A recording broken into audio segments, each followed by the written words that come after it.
Bienvenue au balado L'investisseur transformé. Avez-vous l'impression qu'il y a trop d'options et d'opinions vous disant comment investir et planifier votre avenir financier? Grâce à son approche simple et directe, l'animateur Ruben Antoine de la firme Toulette Matthews et Associés vous guide à travers la complexité de l'industrie financière. Les sujets abordés dans ce balado vont transformer votre expérience d'investissement et augmenter vos chances de devenir libre financièrement pour toujours. Bonne écoute!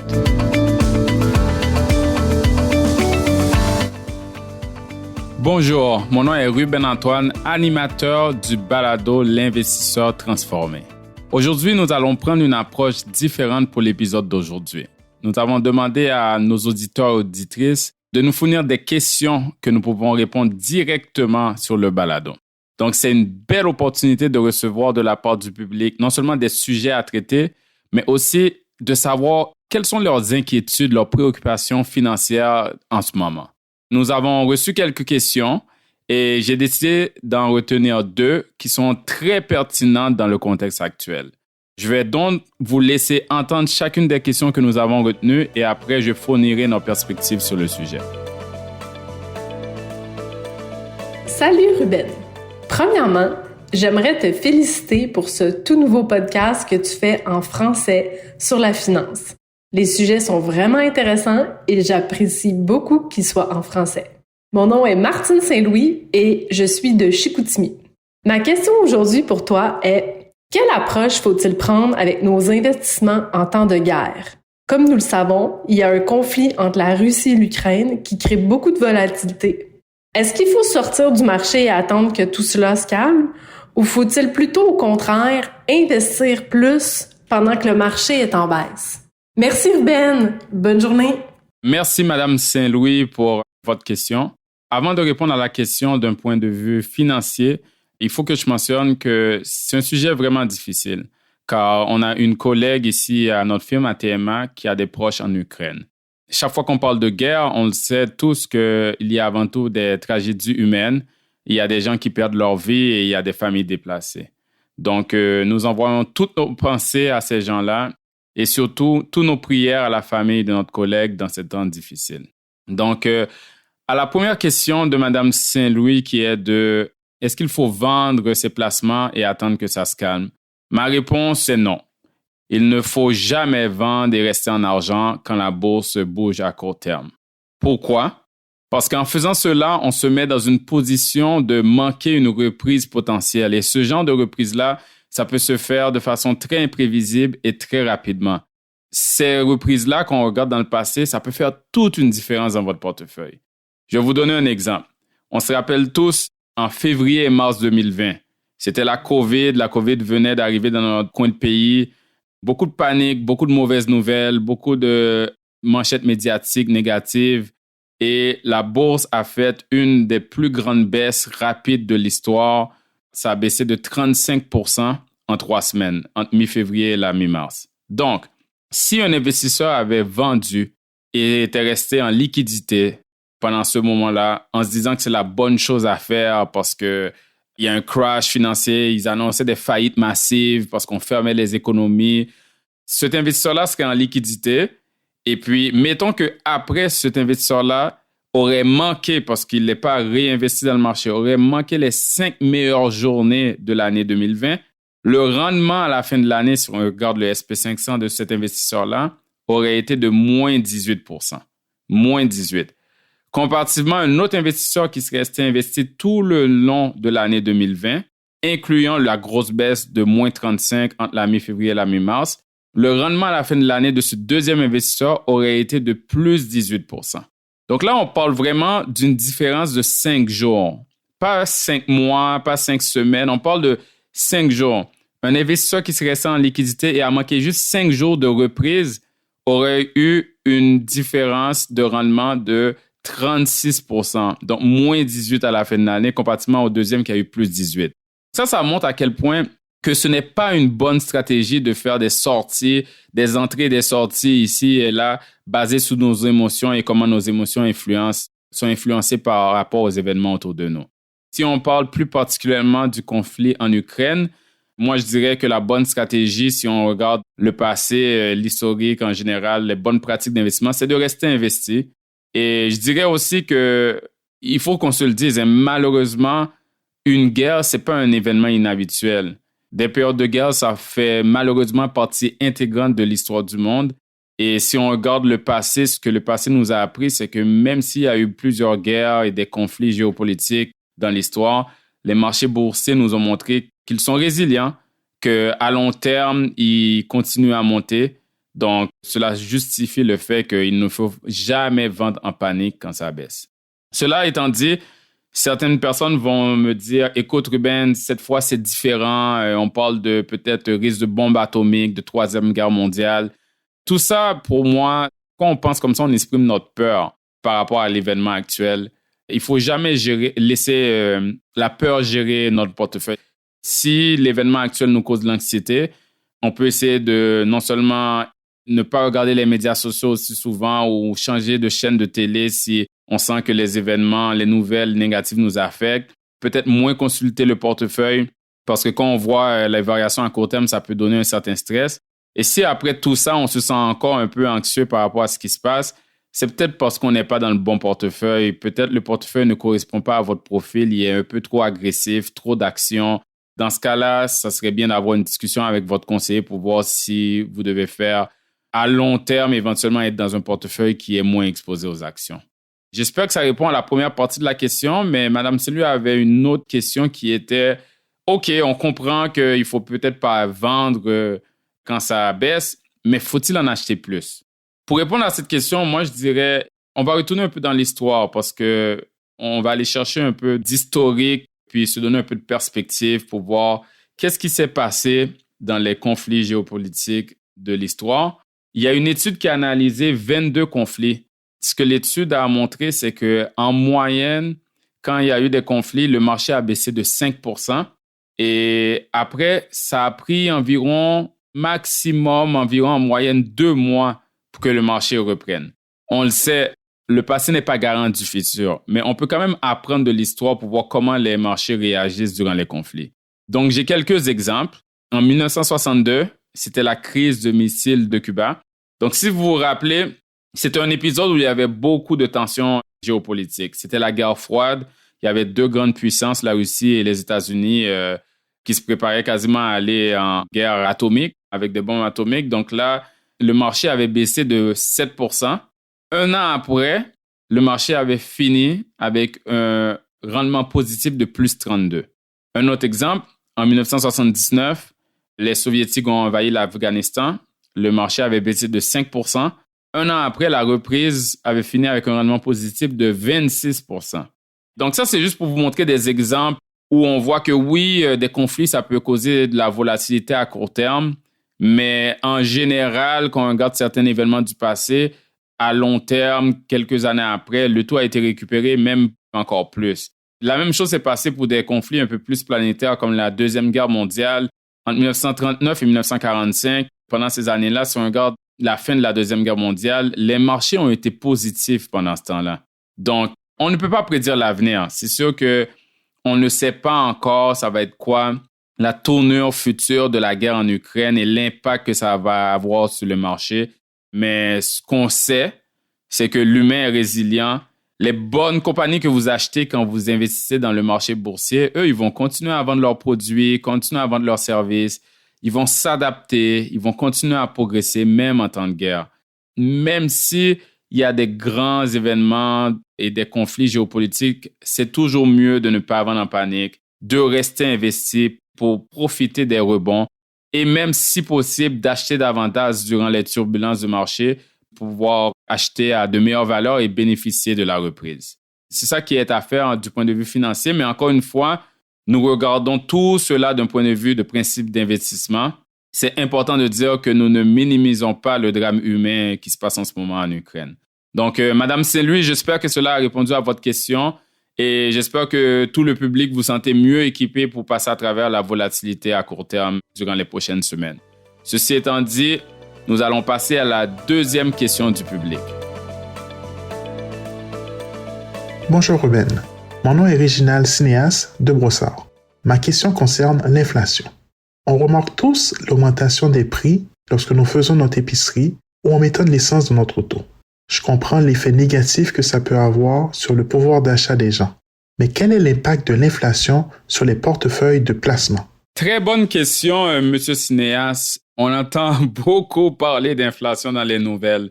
En effet, et avec raison parce que l'inflation, en fait, est le plus élevé depuis les 30 dernières années à peu près, à 5% au Canada et aux États-Unis, c'est même au-dessus de 7%. Donc, la question est très pertinente. Mais avant d'y répondre, commençons à la base. C'est quoi cette bête-là? Qu'est-ce que c'est l'inflation? On va entendre, quand on regarde la définition typique, que l'inflation est la hausse moyenne générale au fil du temps des prix de tous les biens et services que nous utilisons. Mais c'est un concept qui peut être assez abstrait pour la majorité des gens. Moi, je me souviens, quand j'ai étudié à l'université, je le voyais dans mes livres, mais comme plusieurs de ma génération, j'ai jamais vraiment vécu une haute inflation, car elle a été très basse, en fait, de 1 à 2% depuis de nombreuses années. Alors que les gens qui ont vécu dans les années 70, par exemple, ils se rappellent très bien de l'inflation qui était autour de 8 à 11%. Pour mieux expliquer ce concept qui est abstrait pour plusieurs, mais pour l'expliquer de façon plus concrète, j'ai eu le goût d'appeler quelqu'un qui vivait à une époque où le coût de la vie était beaucoup moins élevé. J'ai parlé avec le grand-père de ma conjointe, M. Jean-Guy Couturier, qui a 92 ans. Le but, c'était de lui demander quelques exemples de quoi ça avait l'air les prix dans le temps. Monsieur Couturier, d'ailleurs, je le remercie sincèrement car il a été très généreux de partager quelques données. Donc, je lui en suis très reconnaissant. Exemple, en 1944, quand M. Couturier avait 15 ans, il travaillait dans une station de service et l'essence était à 9 cents le litre. Alors, vous pouvez imaginer maintenant, quand vous mettez du gaz dans votre auto, vous le voyez, là, ça frôle le 2 $ le litre. Bel exemple d'inflation. Quand M. Couturier avait aux environs de 20 ans, en 1949, il faisait son épicerie et il payait une boîte de 12 œufs à 35 cents. Donc, une douzaine d'œufs coûtait 35 cents, alors que maintenant, c'est plus autour de 4 $. Et puis, on s'est amusé, M. Couturier et moi. Je lui posais plein de questions. Puis, il me disait, par exemple, en 1960, quand il avait 30 ans, il gagnait comme salaire annuel 2 500 par année. Et je dis bien par année. Il s'était acheté une belle auto neuve, une Galaxy Ford pour 3 000 $. Une auto neuve, encore une fois, je dis bien. Et sa maison qu'il a achetée lui avait coûté 13 000. On sait tous que l'immobilier en ce moment, ça serait plus qu'une aubaine pour pouvoir trouver une maison autour de 200 000 parce que là, ils sont dans les 700, 800 000 et plus. Ben lui, il avait acheté sa maison en 1960 à 13 000 $. Donc, c'est exactement ça l'inflation. C'est l'augmentation des prix autour de nous dans le temps. Et en ce moment, cette augmentation-là, quand elle était raisonnable de 2% par année en moyenne, elle est rendue à 5% et elle continue à augmenter. Donc, c'est quoi qui cause cette haute inflation actuellement? Mais il y a plusieurs raisons. Premièrement, il y a beaucoup d'argent dans l'économie. Le gouvernement avait distribué beaucoup d'aides financières aux gens et puis avec l'ouverture des économies, il y a eu une forte reprise. Tout cet argent-là a créé une grande demande pour tous les produits et services et il n'y avait pas assez d'offres pour répondre à cette demande-là. Donc, naturellement, ça fait augmenter les prix. On vit dans un monde de pénurie. C'est pour ça qu'il n'y a pas assez d'offres. Il y a des pénuries de chaînes d'approvisionnement qui fait qu'il y a moins de biens importés. Il y a une pénurie de main-d'œuvre aussi qui fait qu'il faut éventuellement augmenter les salaires. Et quand on parle d'augmentation de salaire, les entreprises, ils vont augmenter leurs coûts. C'est une augmentation de coûts qui vont passer aux consommateurs. Juste pour rajouter du gaz sur le feu, il y a un conflit maintenant en Ukraine et la Russie. Et la Russie, c'est quand même le deuxième plus grand exportateur au monde de pétrole après l'Arabie Saoudite. Donc, on va le sentir encore plus quand on met de l'essence à la pompe. Il y a beaucoup de personnes qui ne savent pas ça, mais l'Ukraine, c'est un des plus grands pays agricoles dans le monde. Ils ont la plus grande superficie de terres cultivables en Europe. Donc, étant un grand producteur mondial, par exemple de blé, de maïs, de céréales, ben ces produits-là aussi, on va commencer à les sentir en termes d'augmentation de prix à l'épicerie. Ça va éventuellement peut-être affecter le prix du pain. Donc, c'est ça. Ce sont les raisons qui font que l'inflation monte en flèche en ce moment. Mais pour répondre à la question de Réginald sur l'impact sur notre portefeuille, je vais commencer avec l'impact sur nos finances. L'inflation, qu'est-ce que ça fait à nos finances personnelles? C'est que ça réduit notre pouvoir d'achat. Ça veut dire qu'avec le temps, la valeur de notre argent, l'inflation détruit la valeur de notre argent. Par exemple, si on revient à l'exemple de grand-papa couturier, s'il avait $100 en 1949, il veut s'acheter une douzaine d'œufs. Mais avec $100, il aurait pu s'acheter 285 boîtes de 12 œufs. Mais ce même $100 en 2022, il peut juste s'acheter 25 boîtes. On comprend qu'il a le même montant d'argent, mais il était beaucoup plus riche avec ce montant d'argent-là en 1949 qu'il l'est en 2022. Donc, c'est le même principe qu'on dit aux gens que s'ils laissent l'argent dormir dans leur compte bancaire, ils perdent de l'argent chaque année parce que quand on pense à une inflation de 5%, si on a 100 000 dans un compte bancaire au début de l'année, on regarde à la fin de l'année, on a encore 100 000 $, donc on a l'impression que, OK, on n'a rien perdu, mais ce 100 000 $-là peut juste acheter l'équivalent de 95 000 $ de biens et services à la fin de l'année parce que les prix ont augmenté de 5%. Donc, en fait, même si on voit le même montant, la même balance dans notre compte, on a perdu 5 000. C'est comme le contraire des rendements parce que ce 100 000-là, s'il était investi à 5%, à la fin de l'année, il serait à 105 000, donc on serait 5 000 plus riche. C'est pour ça qu'on dit que c'est très dangereux de laisser de l'argent dormir dans des comptes quand on est dans un contexte de haute inflation. Ceci étant dit, comment contrôler cette destruction de la valeur de notre argent qu'est l'inflation? Ben, les banques centrales, elles le font en augmentant les taux d'intérêt. La Banque du Canada, justement, ils ont déjà commencé, ils ont augmenté le taux directeur de 25 points de base au début du mois et ils ont déjà annoncé, comme la Réserve fédérale aux États-Unis, qu'ils vont continuer à augmenter les taux d'intérêt au courant de l'année. Ce que ça fait, ça, c'est qu'on a moins accès au crédit. C'est plus difficile de prendre un prêt. Ça va faire qu'on va réduire nos consommations qu'on finançait avec des dettes. Et en réduisant la consommation, on réduit la demande et on espère que ça fait réduire les prix. Je voulais revenir à la base, à la fondation de c'est quoi l'inflation, le pourquoi qu'il y a de l'inflation et comment le contrôler. Mais maintenant, pour répondre plus spécifiquement à la question de M. Cinéas, quel est l'impact de l'inflation non seulement sur nos finances, on a couvert ça, mais sur le portefeuille maintenant, le portefeuille de placement. Si on parle d'une inflation de 5%, ça veut dire que le portefeuille doit être bâti d'une façon que le rendement moyen à long terme, après frais et après impôts, du portefeuille doit être au moins de 5% pour que la valeur de notre argent se maintienne dans le temps. Et quand on pense qu'un portefeuille, c'est là pour financer notre niveau de vie, nos dépenses, ça nous permet de maintenir notre niveau de vie dans le temps si on a un portefeuille qui nous donne au moins le taux de l'inflation. Donc, il faut regarder comment le portefeuille est construit parce qu'il y a certains placements qui font vraiment moins bien que l'inflation et il y a certains placements qui font mieux que l'inflation. Si vos placements sont en CPG, certificat de placement garanti, des certificats de dépôt, de l'argent comptant, tous ces types d'investissements ou d'actifs-là sont pas idéaux pour l'inflation parce qu'ils paient tellement un taux d'intérêt bas qu'ils ne vont pas faire des rendements plus élevés que l'inflation. Donc, je reviens à mon point plus tôt, vous perdez de l'argent dans le temps. En général, tout ce qui est liquidité, argent comptant, CPG, vous pouvez en avoir pour couvrir les besoins à court terme, pour votre fonds d'urgence, pour couvrir les imprévus, mais toute la portion de vos actifs qui doit être pour le moyen long terme doit être dans d'autres types d'actifs qui surpassent l'inflation. Dans les actifs traditionnels, il y a les obligations, les actions. Les obligations, dans les dernières années, c'était quand même pas pire parce que l'inflation était basse, les obligations payaient un petit taux, on va dire 3 à 4%, l'inflation est à 2%, donc on fait quand même plus que l'inflation. Dans le contexte actuel et ce qui s'annonce, ce qui s'en vient, les obligations vont moins bien performer parce que s'ils continuent à payer 2 à 3%, l'inflation est à 5%, là on perd avec les obligations. Les obligations ne sont pas là pour surpasser l'inflation, mais ça ne veut pas dire qu'il ne faut pas en avoir dans le portefeuille. Maintenant, il reste les actions. Les actions sont une des meilleures façons pour se protéger contre l'inflation. Ceci étant dit, certaines compagnies vont être affectées par une autre inflation. Parce que si des compagnies ne peuvent pas passer l'augmentation des prix de leurs intrants, leurs matières premières à leurs clients, ils vont avoir de la difficulté à évoluer dans un contexte de haute inflation. Mais ceci étant dit, moi, je regardais dernièrement une étude sur le marché américain qui a analysé toutes les années de haute inflation entre 1927 et 2020. Et ils ont vu que les actions diversifiées ont en moyenne superformé le taux de l'inflation d'environ 5%. Donc, si l'inflation était de 2, par exemple, les actions ont fait 7. Donc, ils ont fait 5% de plus. Donc, ça prouve que les actions restent une des meilleures façons de se protéger à long terme contre l'inflation. Ce qui est important aussi, c'est de garder une bonne exposition diversifiée au marché canadien. Parce que, comme on le sait, notre marché est très concentré sur le secteur de l'énergie. On a beaucoup de pétrole, aussi le secteur des ressources naturelles, des matériaux de base. Et en ce moment, tous ces secteurs-là, on sait que les prix sont en train d'augmenter en ce moment.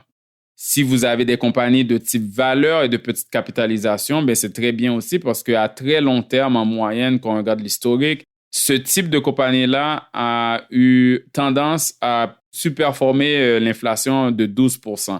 Non seulement les actions diversifiées, c'est de 5%, mais ce type de compagnie-là encore plus, comparativement à des compagnies de type croissance qui ont seulement surperformé l'inflation de 4%.